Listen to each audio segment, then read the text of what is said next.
إذا كنت فيهم فأقمت لهم الصلاة فلتقم طائفة منهم معك وليأخذوا أسلحتهم فإذا سجدوا فليكونوا من ورائكم ولتأت طائفة أخرى لم يصلوا فليصلوا معك وليأخذوا حذرهم وأسلحتهم ود الذين كفروا لو تغفلون عن أسلحتكم وأمتعتكم فيميلون عليكم ميلة واحدة ولا جناح عليكم إن كان بكم أذى من مطر أو كنتم مرضى أن تضعوا أسلحتكم وخذوا حذركم إن الله أعد للكافرين عذابا مهينا فإذا قضيتم الصلاة فاذكروا الله قياما وقعودا وعلى جنوبكم فإذا اطمأننتم فأقيموا الصلاة إن الصلاة كانت على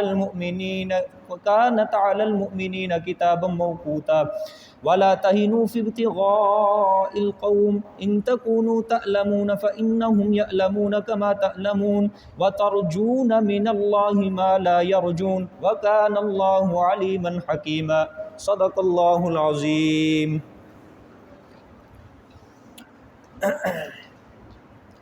پچھلے سبق میں اللہ تعالیٰ نے 8واں حکم سلطانی شروع فرمایا تھا کہ جس کا عنوان تھا کہ جب تم نے جہاد کے لیے سفر کرنا ہے تو سفر کے دوران تم نماز قصر کرو، اور اگر جہاد کے اندر دشمن کے حملے کا ڈر ہو، دشمن کا خوف ہو، تو پھر تم نے نماز کو اس طرح ادا کرنا ہے۔ نماز صلاۃ القصر وہ تو اللہ تعالیٰ نے پچھلی آیت کے اندر بیان کر دیا ہے 101 میں، وَإِذَا ضَرَبْتُمْ فِي الْأَرْضِ فَلَيْسَ عَلَيْكُمْ جُنَاحٌ، کہ جب بھی تم زمین میں سفر کرو تو تمہارے اوپر کوئی گناہ نہیں ہے یہ کہ تم نماز سے قصر کرو۔ اس کے اندر آپ کو 2 باتیں اور سمجھانی تھی۔ پہلی بات تو یہ ہے کہ وطن کی 2 قسمیں ہوتی ہے، ایک ہوتا ہے وطن اصلی، ایک ہوتا ہے وطن اقامت۔ وطن اصلی اس کو کہا جاتا ہے کہ جس کے اندر، جس وطن میں انسان پیدا ہوا، اس کے بیوی بچے، اس کی اولاد، اس کا کاروبار، سب کچھ وہی ہے، یہ ہوتا ہے وطن اصلی۔ ایک ہوتا ہے وطن اقامت۔ وطن اقامت اس کو کہا جاتا ہے کہ جہاں پہ انسان کسی کاروبار کی غرض سے جائے، سفر شروع کرے اور 15 دن سے زیادہ ٹھہرنے کی وہاں پہ نیت کرے، یہ ہوتا ہے وطن اقامت۔ اب جب بندہ اپنے وطن اصلی سے وطن اقامت کی طرف شروع کرے، ان دونوں کا حکم ہے یکساں۔ وطن اقامت کے اندر بھی پھر نماز قصر نہیں ہوگی، جس طرح وطن اصلی کے اندر نماز قصر نہیں ہوتی، اسی طرح وطن اقامت کے اندر بھی نماز قصر کرنا جائز نہیں ہے۔ ہاں اگر بندہ وطن اصلی سے بندہ سفر کرنا شروع کرے اور نیت اس کی یہ ہے کہ 15 دن یا اس سے کم کہ میں ٹھہرنے کی نیت کرتا ہوں، وہاں پہ جانے کی 15 دن یا اس سے کم ٹھہرنے کی نیت کرتا ہوں، تو پھر اس کے لیے نماز قصر کرنا جائز ہے۔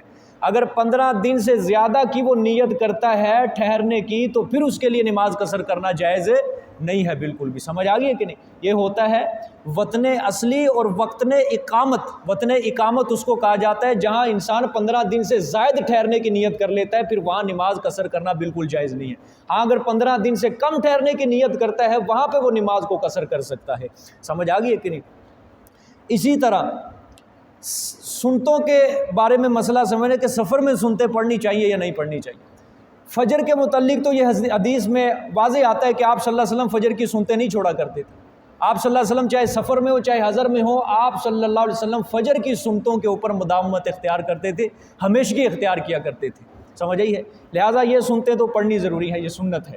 سمجھ آئی؟ اس کے علاوہ بقیہ نمازوں کی سنتیں جو ہیں، شاہ ولی اللہ رحمۃ اللہ علیہ جو کہ متفقہ شخصیات میں سے ہیں، اسی طرح فتاوی عالمگیری فتویٰ ہے بہت بڑا، یہ ہندوستان کے جو مغلیہ دور کے بادشاہ تھے اورنگزیب عالمگیر، اس نے 500 مستند علماء کو اکٹھا کیا، ہندوستان کے 500 مستند علماء کو اکٹھا کر کے اس نے یہ فتویٰ لکھوایا تھا، فتاوی عالمگیری، یہ عربی کے اندر یہ فتویٰ لکھا گیا۔ اس کے اندر بھی یہ فتویٰ موجود ہے کہ سفر کی دو قسمیں ہوتی ہیں. ایک سفر ہوتا ہے فی الواقع سفر اس کو کہا جاتا ہے کہ جو لگاتار انسان سفر کرتا رہتا ہے، لگاتار اس کے اندر کوئی کہیں کسی جگہ پہ کسی مقام پہ وہ پڑاؤ نہیں کرتا، کسی جگہ پہ وہ ٹھہرتا نہیں ہے، کسی منزل پہ وہ اپنا سٹے نہیں لیتا، یعنی وہ چلتا رہتا ہے، سفر کرتا رہتا ہے. اس سفر کے اندر وہ سنتے نہ پڑے. دوسری سفر کی قسم ہے سفر نزول، کہ انسان سفر کرتا ہے، جب اس کے اوپر سفر شرعی جو شروع ہو جاتا ہے تو اب مثال کے طور پہ کہیں وہ رکتا ہے، گھنٹے 1.5 گھنٹے کا سٹے کر لیتا ہے، یا مثال کے طور پہ بعض جگہ 1 دن کا بھی 2 دن کا بھی 3 دن کے لیے بھی رک جاتا ہے. سمجھ آئی ہے؟ یہ ہوتا ہے سفر نزول، کہ رک کے سفر کرتا ہے. اس سفر کے اندر سنتیں پڑھنی بہتر ہیں. میرے لفظ پہ غور کر لیں، اس سفر کے اندر سنتیں پڑھنی کیا ہے؟ بہتر ہیں. نہیں پڑھے گا تو کوئی گناہ نہیں ہے اس کے اوپر، چھوڑ دے نہ پڑھے کوئی گناہ نہیں ہے، کسی قسم کا کوئی حرج نہیں ہے اس کے اوپر. پڑھ لے تو بہتر ہے، ثواب ملے گا. سمجھ آئی؟ نہیں پڑھے گا تو ثواب سے محرومی ہوگی. نہیں پڑھے گا کوئی گناہ نہیں ہے اس کے اوپر. سمجھ آ گئی کہ نہیں بات؟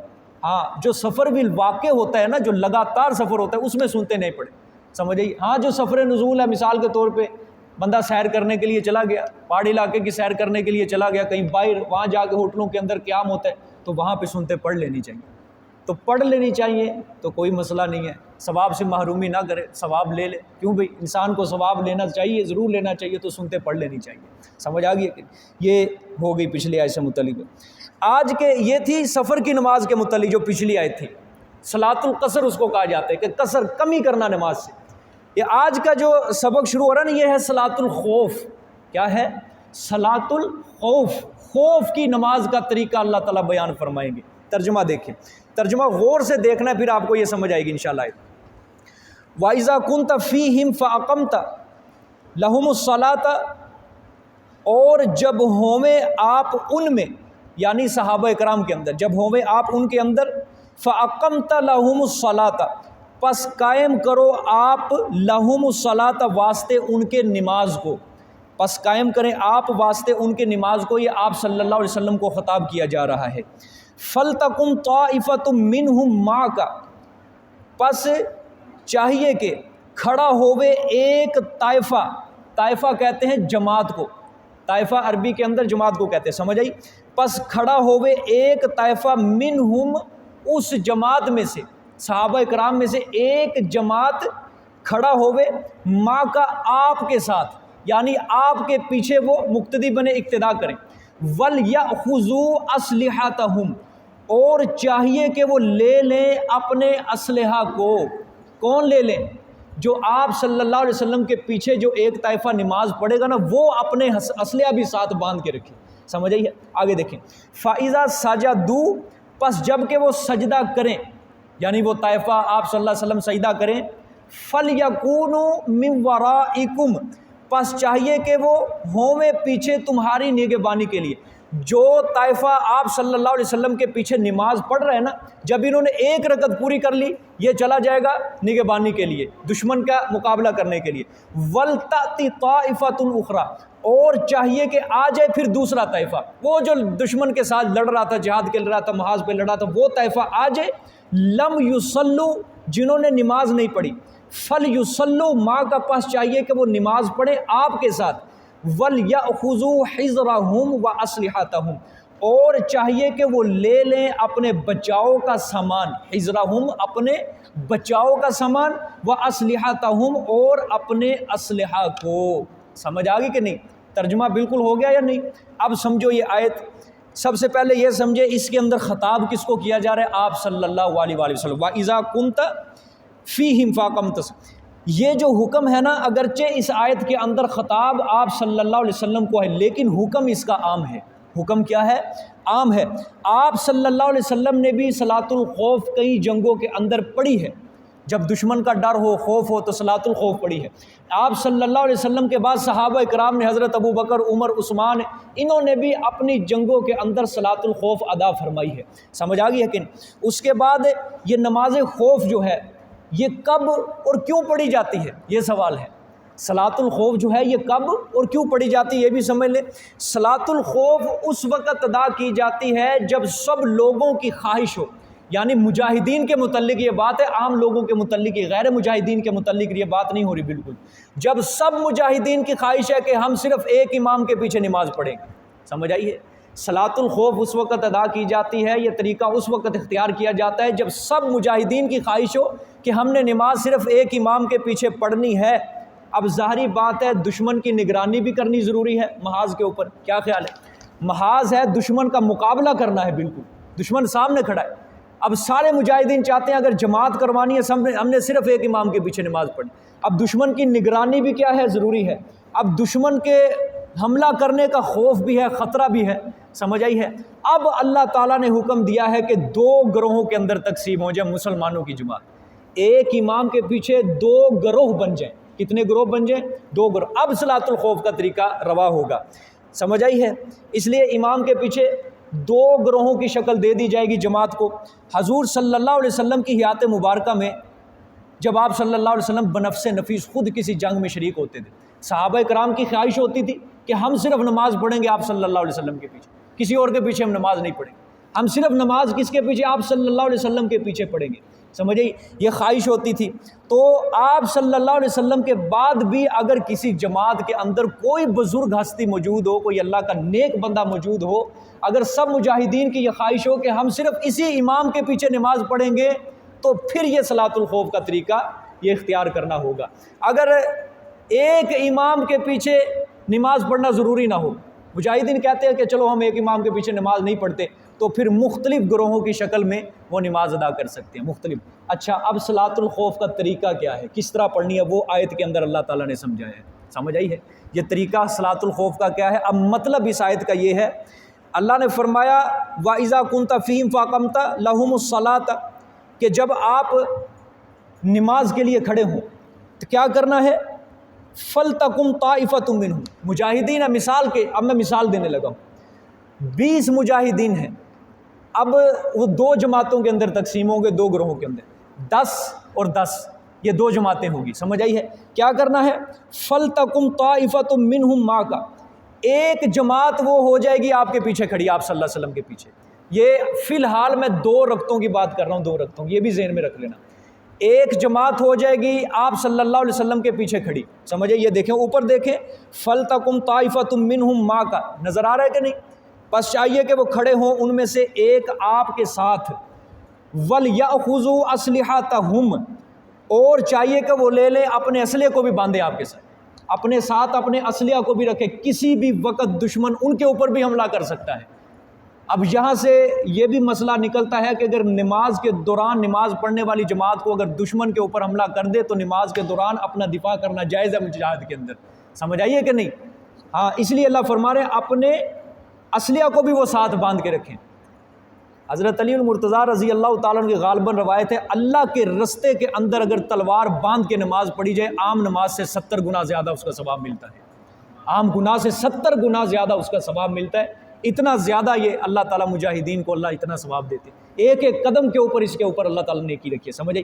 دیکھیں اب یہ ایک طائفہ آپ کے پیچھے کھڑا ہے، اب دیکھیں آگے، فَإِذَا سَجَدُوا، پس جب وہ سجدہ کر لیں، ذکر ہے سجدے کا، ارادہ ہے پوری رکعت، جب انہوں نے ایک رکعت پوری کر کے کھڑے ہو جانا ہے، اب کیا ہونا ہے؟ فَلْيَكُونُوا مِنْ وَرَائِكُمْ، پس چاہیے کہ وہ ہو جائیں آپ کے پیچھے نگہبانی کے لیے۔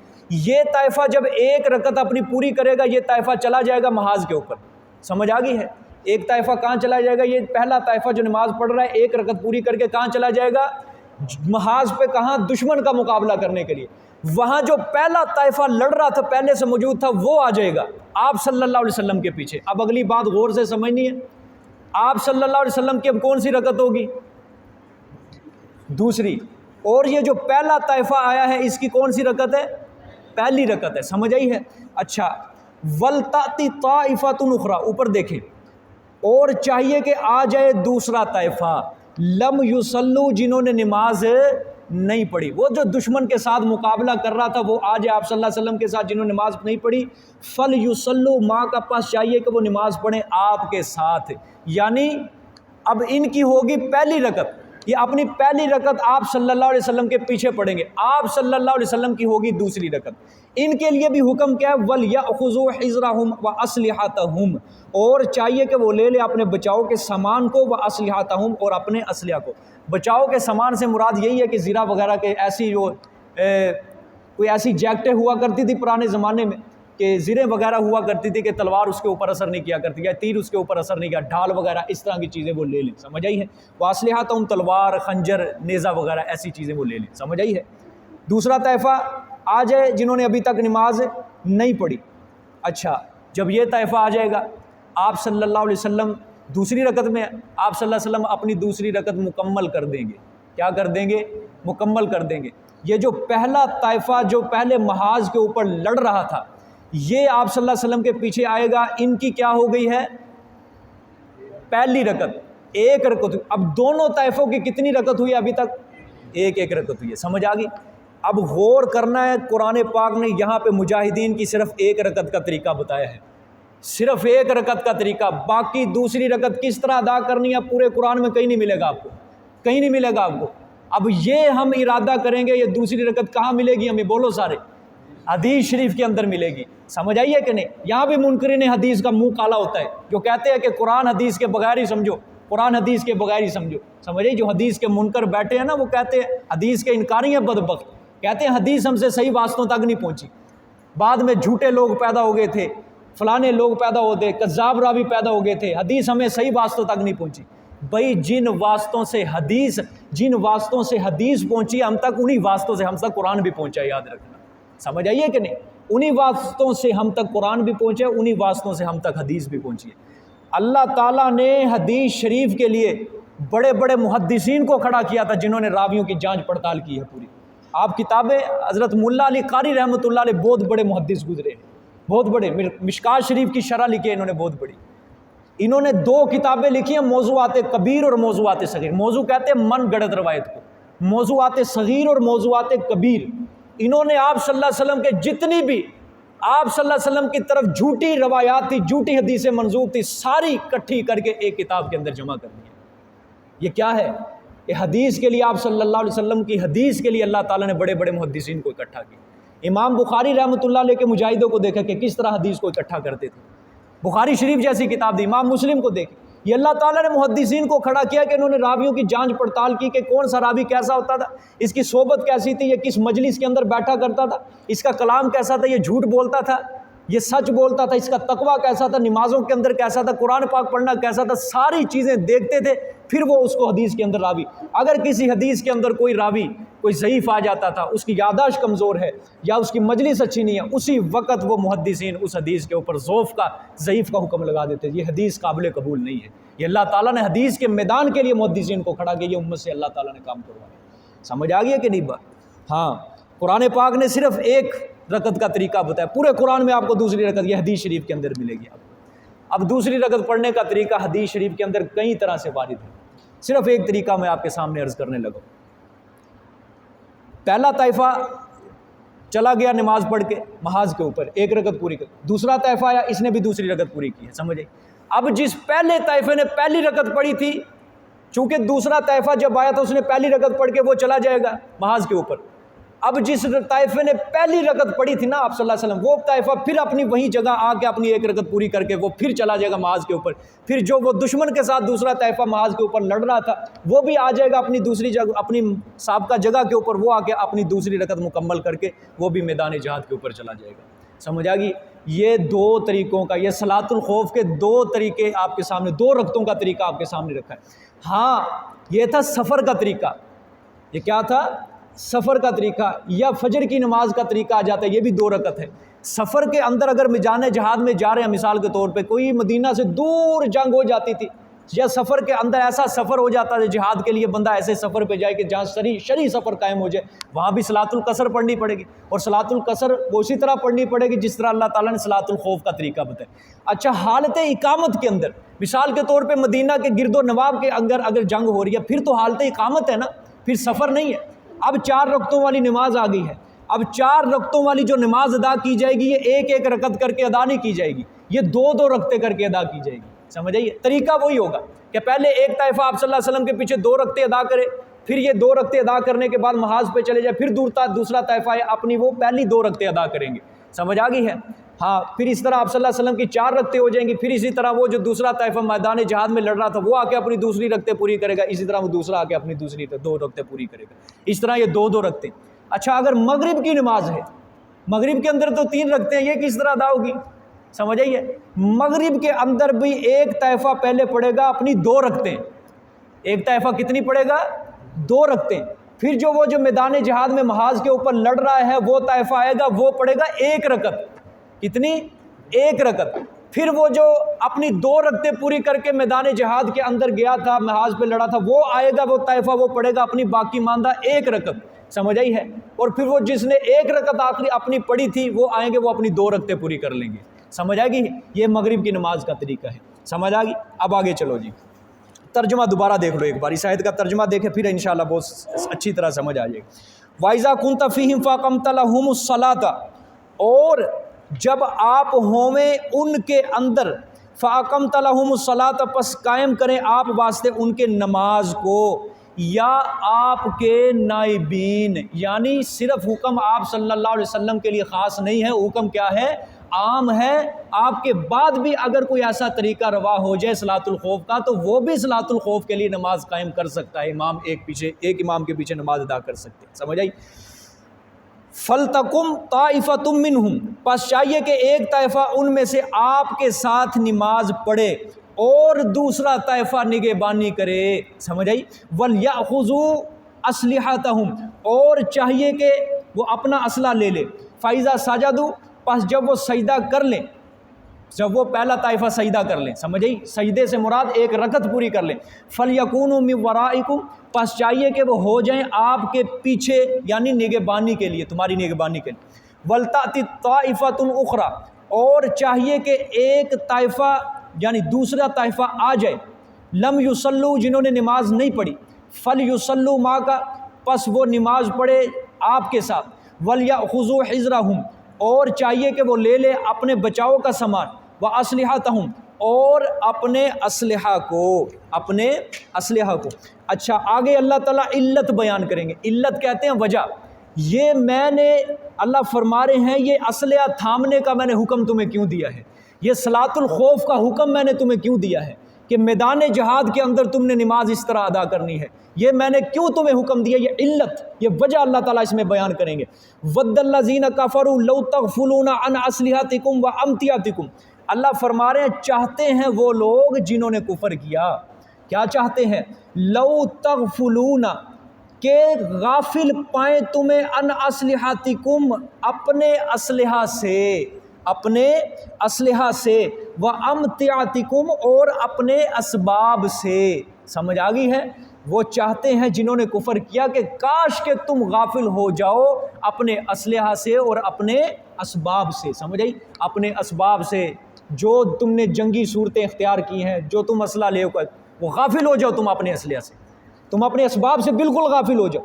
فَيَمِيلُونَ عَلَيْكُمْ مَيْلَةً وَاحِدَةً، پس وہ حملہ کریں اوپر تمہارے، حملہ کرنا یکبارگی کے ساتھ، سمجھ آئی ہے؟ یہ کیا مطلب اللہ تعالیٰ فرما رہے ہیں، میں نے کیوں حکم دیا اسلحہ تھام لے؟ دیکھیں، اگر میدان جہاد کے اندر سارے مجاہدین، 2 جماعتیں نہ ہوں، سارے مجاہدین ایک امام کے پیچھے نماز پڑھنے لگ جائیں، کافر تو پہلے ہی چاہتے ہیں مسلمان کیسے غافل ہوں، ایک بار ان کے اوپر حملہ کرے، ان کا صفایا کرے۔ آپ صلی اللہ علیہ وسلم ایک جنگ کے اندر گئے، غالباً غزوہ ذی قرد غزوے کا نام ہے، آپ صلی اللہ علیہ وسلم جب گئے، ابھی تک یہ آیتیں نہیں اتری تھی، صلاۃ الخوف کا طریقہ نہیں اترا تھا اللہ کی طرف سے، آپ صلی اللہ علیہ وسلم نے ظہر کی نماز ادا کی وہاں جا کے، جب آپ صلی اللہ علیہ وسلم نے ظہر کی نماز ادا کی تو کافروں نے دیکھا یہ نماز ادا کر رہے ہیں، جب آپ صلی اللہ علیہ وسلم نے نماز ادا کر لی، پوری کر لی، سارے کافر پریشان ہو گئے، سر پکڑ کے بیٹھ کے، او ہو، یہ تو اپنی نماز کے اندر مشغول ہو گئے تھے، یہ تو عبادت کے اندر، یہ تو غافل ہو گئے تھے اپنے اسلحے، ہم ان کے اوپر حملہ کر کے یکبارگی کے ساتھ ان کا صفایا کر دیتے، ان کا نام و نشان مٹا دیتے۔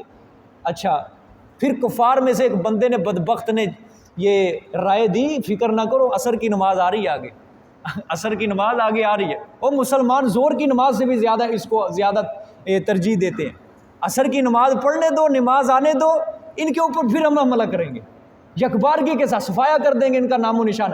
اللہ کا کرنا ایسا ہوا، اللہ نے عصر سے پہلے یہ آیتیں اتار دیں اپنے پیغمبر کو، پہلے اصلاۃ الخوف کا طریقہ اللہ تعالیٰ نے بتا دیا، سمجھ آئی ہے؟